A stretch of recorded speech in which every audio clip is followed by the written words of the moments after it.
வேண்டிய விஷயம் என்ன அப்படின்னு சொல்லிட்டு லவ் ஏஞ்சல் மூலியமா நம்ம பார்த்து தெரிஞ்சுக்கலாம். இது இன்டியூட்டிவா நம்ம பார்த்து தெரிஞ்சுக்கலாம்.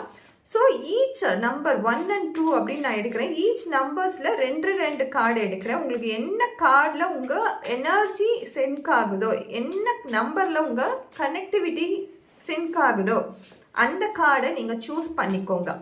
உங்களுக்கு இதில் கனெக்ட் ஆகலைன்னா கட்டாயம் ஃபோர்ஸ் பண்ணி கனெக்ட் பண்ணிக்காதீங்க. பிகாஸ் இது உங்களுக்கான ரீடிங்காக இருக்காது. ஸோ ஈச் நம்பர் கண்டெய்ன்ஸ், இதில் நான் 3 கார்டு வந்திருக்கு. ஸோ அடுத்ததாக நான் 2 நம்பர் எடுக்கிறேன். 2 நம்பரில் எத்தனை கார்டு வருதுன்னு பார்க்கலாம். ஸோ 2 நம்பர்லேயும் நான் 4 கார்ட்ஸ் வந்திருக்கு. ஸோ 1 நம்பர் உங்களுக்கு கனெக்ட் ஆகுதா ஆர் 2 நம்பர் கனெக்ட் ஆகுதான்னு பாருங்க. ஸோ இதில் உங்களுக்கு என்ன நம்பர் கனெக்ட் ஆகுதோ அதை சூஸ் பண்ணுங்க. உங்களுக்கு கனெக்ட் ஆகலைன்னா ஃபோர்ஸ் பண்ணி கனெக்ட் பண்ணாதீங்க. ஸோ 10 செகண்ட் டைம் தரேன்.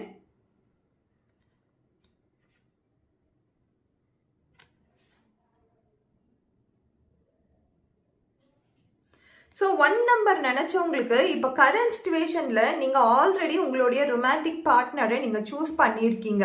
ஸோ நீங்கள் சூஸ் பண்ணியிருந்தாலுமே அதில் ஆப்டமிஸ்டாக இருங்க. உங்களுக்கு என்ன தேவையோ உங்களுடைய பவுண்ட்ரிஸை செட் பண்ணுங்க. பவுண்ட்ரிஸ் செட் பண்ணாமல் ரிலேஷன்ஷிப்குள்ளே போகாதீங்க.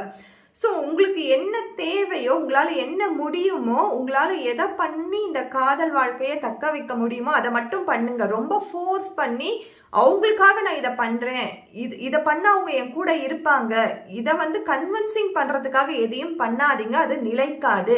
உங்களுடைய பவுண்டரிக்குள்ளே இருந்து உங்கள் காதல் வாழ்க்கையை உங்களால் காப்பாற்றிக்க முடியும்னா அதை பண்ணுங்க.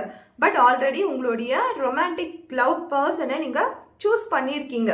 ஸோ அந்த பவுண்டரி செட் பண்ணும்பொழுது அவங்க உண்மையாகவே உங்களுடைய ட்வின் ஃப்ளேமாக இருந்தாங்கன்னா உங்கள் லைஃப்பில் இருப்பாங்க. அப்படி இல்லைன்னா இவங்களும் ஒரு பாசிங் க்ளவுடாக போயிடுவாங்க. நீங்கள் அதுக்காக வருத்தப்படாதீங்க. ஏன்னா அவங்களுக்காக நீங்கள் மாற்றிக்கிட்டீங்கன்னா உங்களையும் நீங்கள் இழந்துடுவீங்க. ஸோ அடுத்ததாக நம்பர் 2 நினச்சவங்களுக்கு nothing has cause wrong. Be honest. உங்களுடைய ஹானஸ்டியை இங்கே ப்ரூவ் பண்ணுற டைம் இது.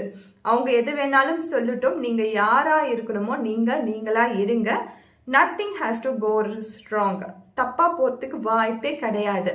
நீங்களாக இருக்கும்பொழுது உங்கள் காதல் வாழ்க்கையில் நீங்கள் உங்களுடைய ஃப்ரீடமை பார்ப்பீங்க. உங்களுக்கான காதல் வாழ்க்கையாக இது இருக்கும்.